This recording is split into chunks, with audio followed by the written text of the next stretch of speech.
What is up, guys? Brady here, back with another TBC video. Today we are going over Karazhan and how to do every boss as Enhance. Unfortunately, I do not have footage of Nightbane or Netherspite, but I can throw a couple links in the description below if you guys would be interested in watching videos on how to do those bosses. Okay, let's get to it.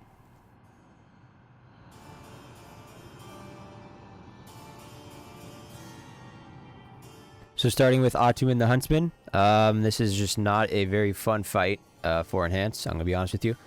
He sends out a curse that reduces your chance to hit with melee and I think spells as well for 50% for a few seconds. So that's why you run a mage or a druid to decurse that.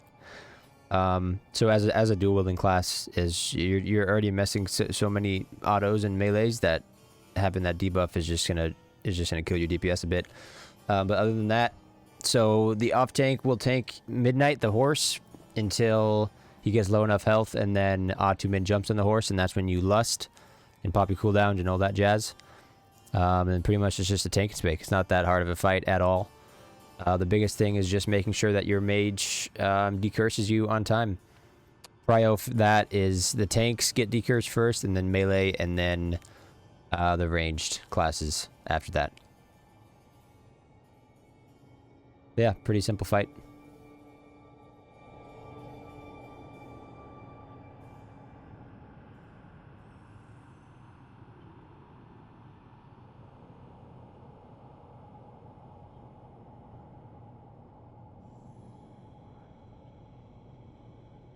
All right, Moroes. This is a fun one. So the fight's going to start off with a hunter MDing Moroes to your main tank. And then basically you're just going to have an order of which of the mobs, the ads to kill first. So we just burn down Skull there pretty fast. Dorothy is usually Prio there. And then followed by X, which is Baron for us here. While the priest keeps one of the ads chained in the back there. CC'd basically. And so now you basically just burn Moroes while he's up. You want to kill the other ad, which is square there soon. But if they're both up at the same time and you have one shackled in the back, then it's good just to pop out some damage to Skull, because this guy just does not do a lot of damage here. But when Moroes vanishes, you finish off the ads, and then when Moroes is back up, just go back into Moroes. But now, since we can't keep this guy shackled, we just want to burn him down. And these guys are stunnable too, so we just hodged them, intimidated them, and all that stuff. So when Moroes vanishes, he disappears for, I think, like 5, 6, 7 seconds. And then when he pops up, he groats somebody, which lasts a while and just is like a short bleed, which actually ends up doing a lot of damage. So you just want to keep that person up and just make sure he's getting healed while the groat is on them. So he vanishes there. He's going to pop up and groat somebody. Groated on Pin, the Warlock. And then he pops up. So it's just the healer's job just to keep the person that's groated healed, basically. Pretty easy fight, though. We lusted and popped our cooldowns on the Scold ad at the very beginning, just to get the ads down. I mean, that's the hardest part of the fight. If all the ads are dead, it's pretty simple just to kill Moroes. He just goes in and out of vanishes, just keep the person with groat up, and then, yeah, that's basically it. You just want to burn the ads as fast as you physically can. And that is Moroes.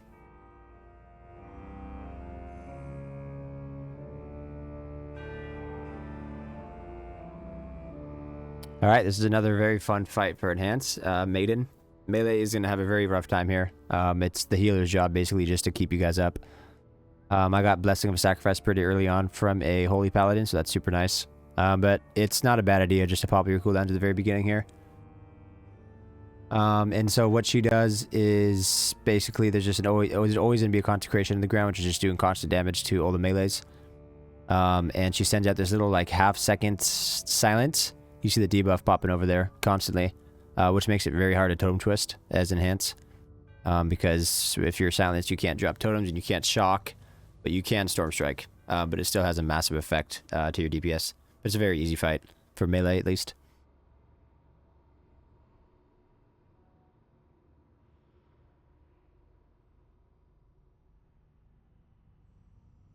Yeah, I mean, there's not much to say here. If you get repentance, it's just you're just gonna get knocked out of it instantly from the consecration.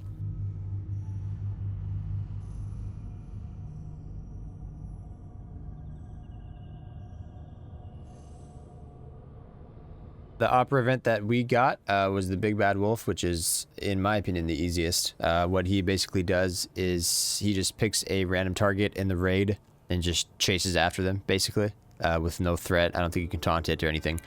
So if he picks you as the target that he's just going to run down, you just run away, basically. It's not that bad at all. Lust, cooldowns, everything at the beginning, pretty much. Yeah, I mean, other than that, I wouldn't even call it tank and spank. It's just, if he's not chasing you, just chase it and hit it. If it is chasing you, just run away.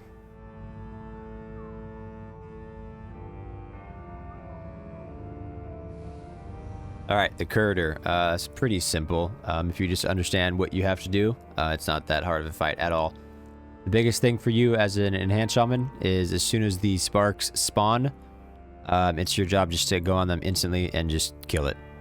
The video is pretty sped forward, so I mean the things die so fast it's kind of hard to tell. But as soon as you see like a chain lightning kind of thing coming out of the Curator, that means that a flare is going to spawn soon. So I mean I would recommend not even autoing the Curator until the sparks spawn, so that you save Wind Fury procs from it. And right here, as soon as he goes into evocation, he takes increased damage.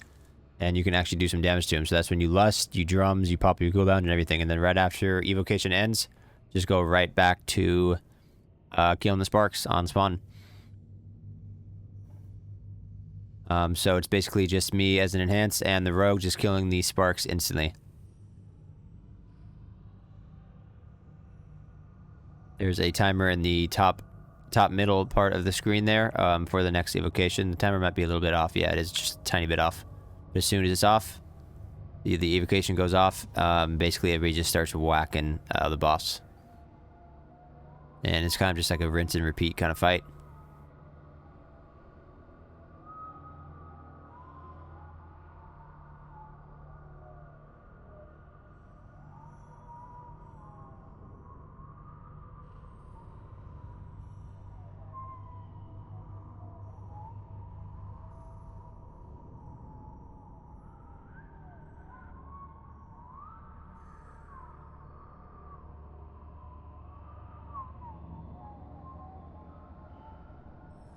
And here's the last evocation. And as soon as he gets to a certain percentile of health, I think probably 10%, maybe something like that, evocation isn't a thing anymore. And he doesn't even spawn sparks. And you can just finish the boss off like that.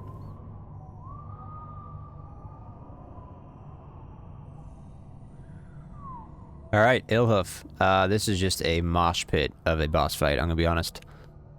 So as soon as the tank pulls the boss, Killwreck is the kill prio here. So you just kill Killwreck as fast as you can. You lust, drums, pop your cooldowns fast.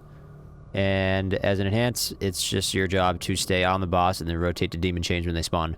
So what Demon Change is it takes a random raid member and traps them in the chains and does like a tick of damage every second or two. So everybody just has to instantly kill that as soon as it spawns.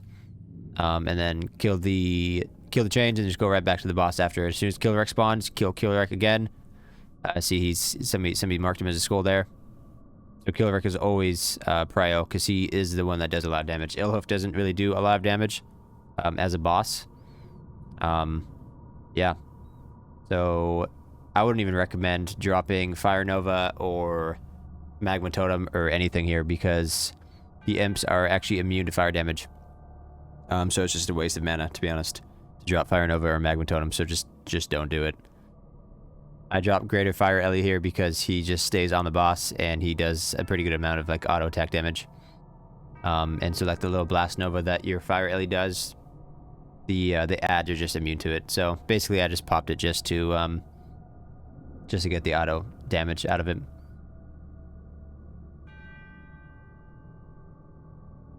Chain spawn there, but the boss was so low health, I just decided to stay on the boss, which is, in hindsight, probably a bad idea, but we downed him anyways, so all is well.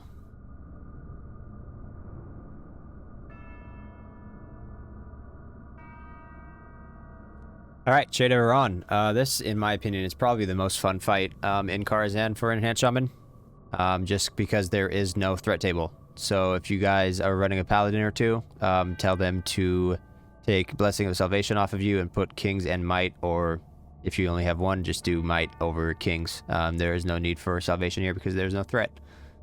Basically, so it's just your job to talk with the rogue in your group or another shaman or whatever other class is interrupting, and just talk about who's interrupting Fireball and who is interrupting Frostbolt. And when he flame wraiths right there, do not move.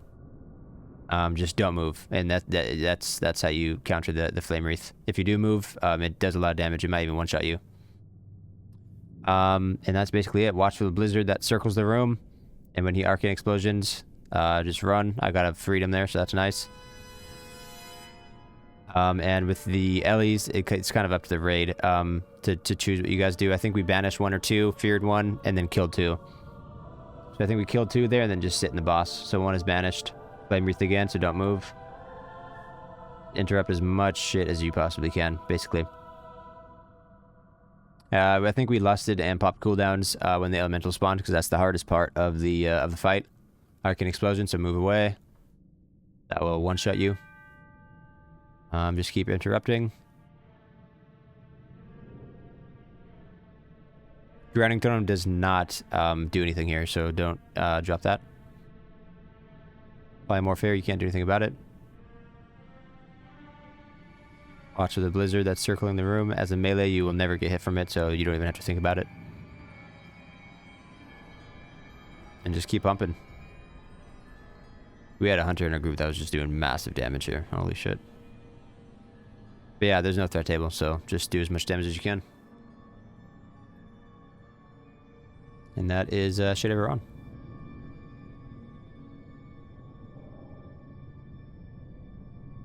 Alright, Prince Malchezaar. This is a fun one. It's not that hard of a fight if you have the correct comp and your tank has enough health and is tanky enough, basically. We lusted in drums tier at the beginning and popped up cooldowns here. Just watch your threat if you guys are doing that. If you guys are doing it that way.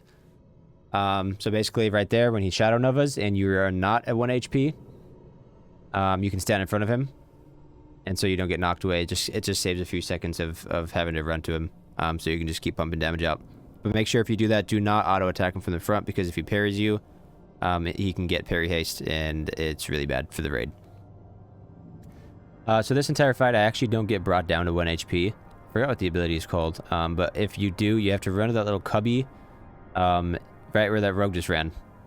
The rogue that looks like he has Cloak of Shadows. Run there when you get to 1 HP, and then basically hide in that cubby until the Shadow Nova goes off, otherwise the Shadow Nova will kill you.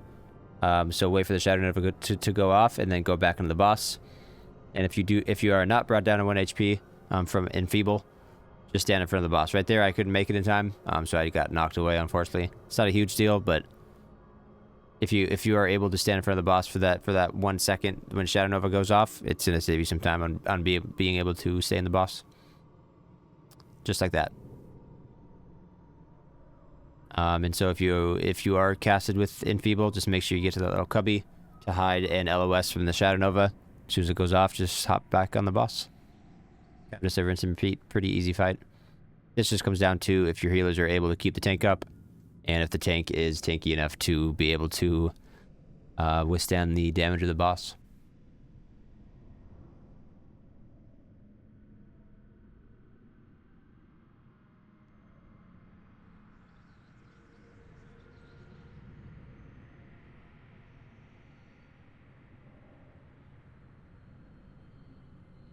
And that's pretty much it. That is Prince Malchezaar. Alright, thank you guys for watching. If you liked the video, go ahead and hit the thumbs up button. And if you would like to see some more Enhanced Shaman and TBC videos, go ahead and subscribe. See you guys next time.